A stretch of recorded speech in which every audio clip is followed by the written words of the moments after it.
اور اس کے بعد ایک اور بڑا زبردست واقعہ آتا ہے کہ نبی صلی اللہ علیہ وسلم نے 8 ہجری میں سن 8 ہجری میں ابو عبیدہ بن جرہ کو کمانڈر بنا کر بھیجا قافلے کا، تقریباً 300 پلس فوجی تھے ابو عبیدہ بن جرہ کے ساتھ. تو اس کو الخبط اس لیے بھی کہا جاتا ہے ایکسپیڈیشن آف ڈرائیڈ لیوز، کیونکہ ایک مہینہ یہ اتنی مشکل ایکسپیڈیشن تھی کہ ایک مہینہ مسلمان فوج نے کچھ نہیں کھایا تھا. یہاں تک کہ جب ان کو بالکل ڈر لگنے لگا کہ اب ہماری موت واقع ہو جائے گی، کچھ نہیں کھایا، تو انہوں نے ڈرائیڈ لیوز کو چبایا تھا، ڈرائیڈ لیوز کھائے تھے، اس لیے اس کو الخبط ایکسپیڈیشن آف الخبط بھی کہتے ہیں.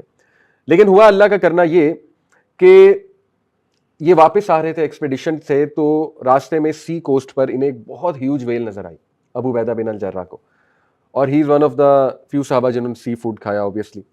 تو ابو عبیدہ بن جرہ اور ان کی آرمی نے جب وہ ویل دیکھی، بہت ہیوج تھی، اتنی ہیوج تھی کہ میں آپ کو اس کا سائز بتاتا ہوں. اس کے بارے میں آتا ہے کہ ابو عبیدہ بن جرہ خود بھی ٹال تھے، ان کا کیمل بھی ٹال تھا، تو اس کے جو ربز تھیں اس کے انڈر سے ابو عبیدہ بن جرہ ایزیلی پاس کیے اپنے کیمل پر بیٹھے ہوئے، یعنی ہیوج ویل آپ اندازہ لگا لیں، سپرم ویل کہتے ہیں اسے.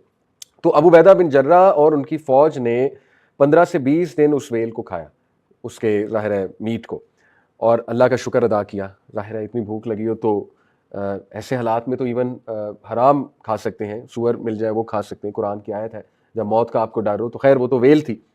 تو یہ بڑا ایک ایڈونچرس اور انٹرسٹنگ واقعہ. تو انہوں نے آ کے پھر نبی صلی اللہ علیہ وسلم کو بتایا کہ یا رسول اللہ اس طرح سے ہمارے ساتھ واقعہ ہوا، ہم نے ویل کھائی، تو کیا ہم نے ٹھیک کیا، حلال ہے؟ تو اللہ کے نبی صلی اللہ علیہ وسلم نے کہا کہ اگر تو کچھ بچا ہوا ہے تو مجھے بھی دکھاؤ. تو پھر کوک کر کے اللہ کے نبی صلی اللہ علیہ وسلم کو کھلایا گیا، تو اللہ کے نبی نے کھایا. اس سے ثابت ہوا کہ حلال ہے، خود بھی کھایا اللہ کے نبی نے. تو یعنی this is one of the rare moment جب اللہ کے نبی نے سی فوڈ کھایا صلی اللہ علیہ وسلم نے.